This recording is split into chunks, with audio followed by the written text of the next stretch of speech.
was in court when the judge gave my dad 5 years for beating my stepdad to a pulp. That was the day I decided to stop telling the truth. My mom cried the whole drive home, while my stepdad stroked her face. "I'm going to stay with my friend Tilly for a few days," she said through tears. My stepdad smirked as I dug my nails into her arm. "Please don't leave me alone with him." Mom slapped me. "Your father filled your head with lies. Brandon's been nothing but good to us." Mom left an hour later with every suitcase we had in the house. Brandon stood by the front door and turned the deadbolt. Click. He put the key in his pocket and ran his beady eyes along my body. "Let's talk about what you told your father." I was halfway up the stairs when I felt his hand catch my ankle. I kicked backwards as hard as I could and slammed my bedroom door shut before wheeling my wardrobe in front of it. I tried to open the window and noticed there were screws drilled into the frame. He'd been planning this. I heard the power drill start up downstairs and my stomach dropped. He was coming up the stairs now.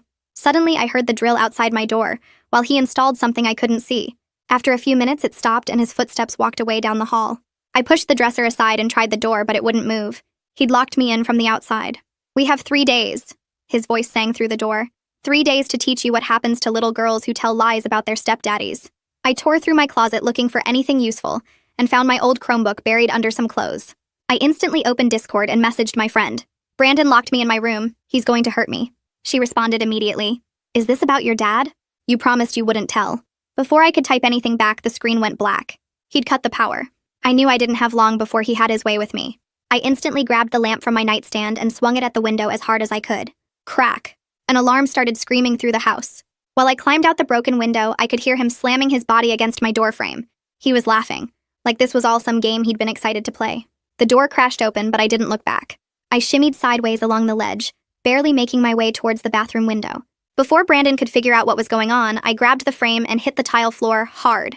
There was a small window above the toilet, and I locked the door, and just as Brandon made it the door. "I tried to be patient while your dad ruined everything," he screamed over and over. "But now he's gone." The bathroom door exploded inward, and he grabbed my ankles, pulling me back.